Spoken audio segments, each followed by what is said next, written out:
జాతిని ఉద్దేశించి ప్రధాని మోదీ మాట్లాడుతున్నారు. లైవ్ లో చూద్దాం. कि लॉकडाउन भले चला गया हो, वायरस नहीं गया है। बीते 7-8 महीनों में प्रत्येक भारतीय के प्रयास से भारत आज जिस संभली हुई स्थिति में है, हमें उसे बिगड़ने नहीं देना है और अधिक सुधार करना है। आज देश में रिकवरी रेट अच्छी है, फैटेलिटी रेट कम है।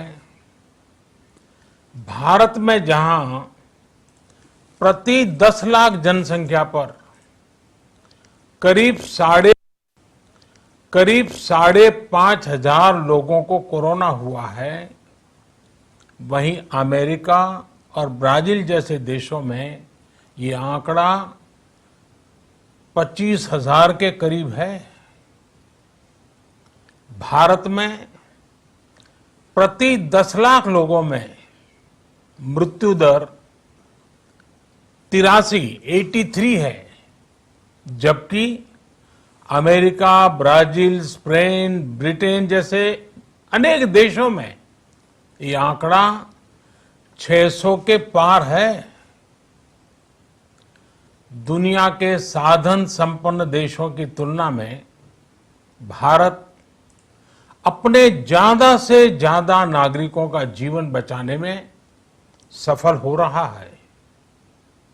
आज हमारे देश में कोरोना मरीजों के लिए 90 लाख से ज्यादा बेड्स की सुविधा उपलब्ध है। 12,000 क्वारंटाइन सेंटर्स है। कोरोना टेस्टिंग की करीब 2,000 लैब्स काम कर रही है। देश में टेस्ट की संख्या जल्द ही 10 करोड़ के आंकड़े को पार कर जाएगी। कोविड महामारी के खिलाफ लड़ाई में टेस्ट की बढ़ती संख्या हमारी एक बड़ी ताकत रही है।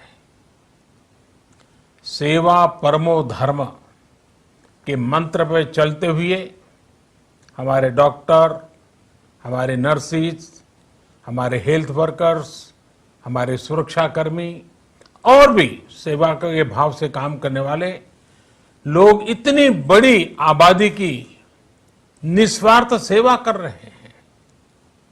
इन सभी प्रयासों के बीच ये समय लापरवाह होने का नहीं है। ये समय ये मान लेने का नहीं है कि कोरोना चला गया या फिर अब कोरोना से कोई खतरा नहीं है। हाल के दिनों में हम सब ने बहुत सी तस्वीरें, वीडियो देखे हैं जिनमें साफ दिखता है कि कई लोगों ने अब सावधानी बरतना या तो बंद कर दिया है या बहुत ढिलाई ले आए हैं। ये बिल्कुल ठीक नहीं है। अगर आप लापरवाही बरत रहे हैं, बिना मास्क के बाहर निकल रहे हैं, तो आप अपने आप को, अपने परिवार को, अपने परिवार के बच्चों को, बुजुर्गों को उतने ही बड़े संकट में डाल रहे हैं। आप ध्यान रखिए, आज अमेरिका हो या फिर यूरोप के दूसरे देश, इन देशों में कोरोना के मामले कम हो रहे थे, लेकिन अचानक से फिर से बढ़ने लगे हैं और चिंताजनक वृद्धि हो रही है। साथियों, संत कबीरदास जी ने कहा है पक्की खेती देख के गर्व किया किसान। अजहू जोला बहुत है, घर आवे तब जान। अर्थात कई बार हम पक्की हुई फसल देखकर ही अति आत्मविश्वास से भर जाते हैं कि अब तो काम हो गया, लेकिन जब तक फसल घर न आ जाए तब तक काम पूरा नहीं मानना चाहिए। यही कबीरदास जी कह के गए हैं। यानी जब तक सफलता पूरी न मिल जाए लापरवाही नहीं करनी चाहिए।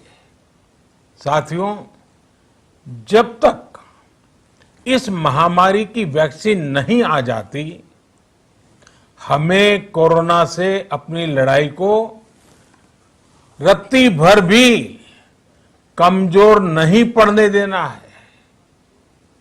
बरसों बाद हम ऐसा होता देख रहे हैं कि मानवता को बचाने के लिए युद्ध स्तर पर पूरी दुनिया में काम हो रहा है।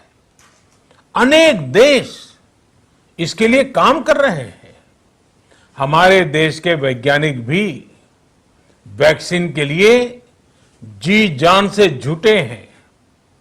भारत में अभी कोरोना की कई वैक्सीन पर काम चल रहा है। इनमें कुछ एडवांस स्टेज पर हैं, आशास्पद स्थिति दिखती है। साथियों, कोरोना की वैक्सीन जब भी आएगी वो जल्द से जल्द प्रत्येक भारतीय तक कैसे पहुंचे, इसके लिए भी सरकार की तैयारी जारी है। एक एक नागरिक तक वैक्सीन पहुंचे, इसके लिए तेजी से काम हो रहा है।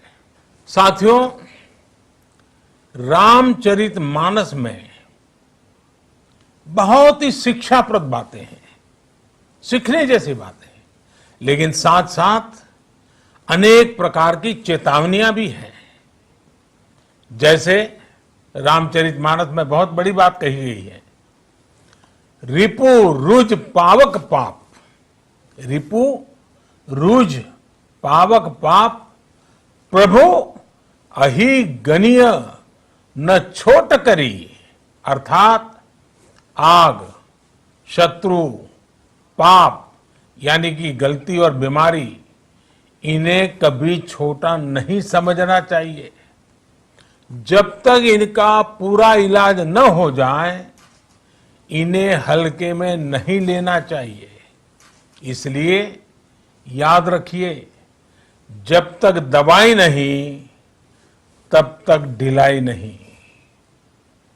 त्योहारों का समय हमारे जीवन में खुशियों का समय है, उल्लास का समय है।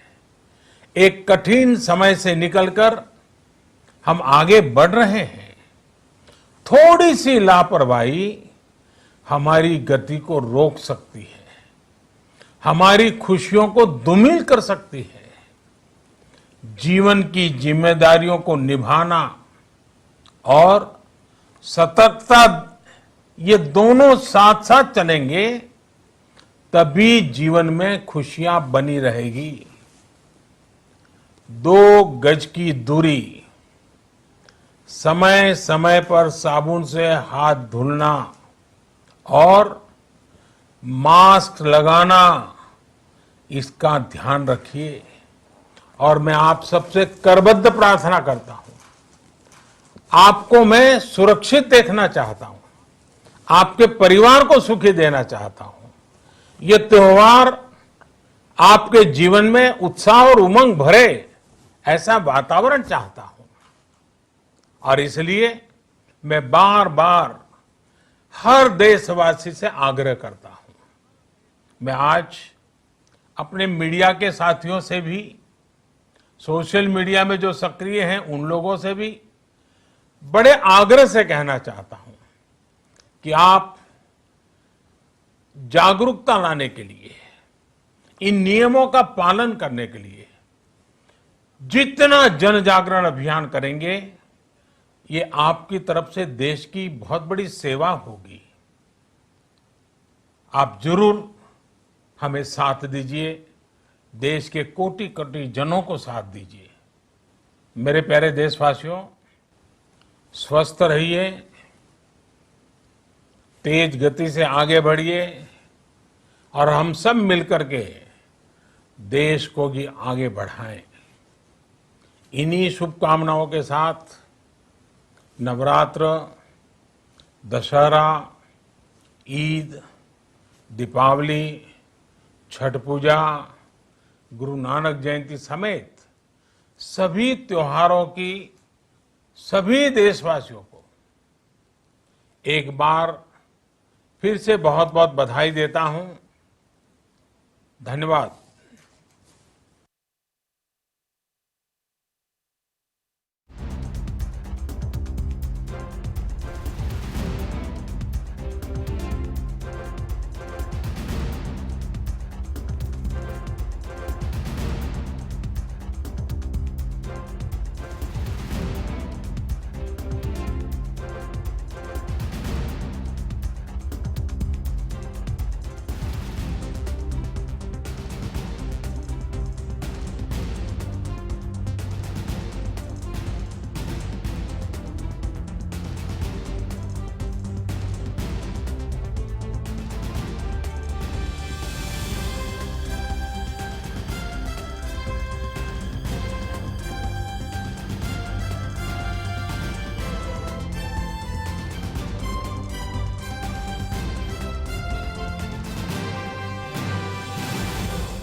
లాక్డౌన్ అమల్లోకి వచ్చినప్పటి నుంచి 7వసారి మీడియా ముందుకొచ్చి మాట్లాడారు ప్రధాని.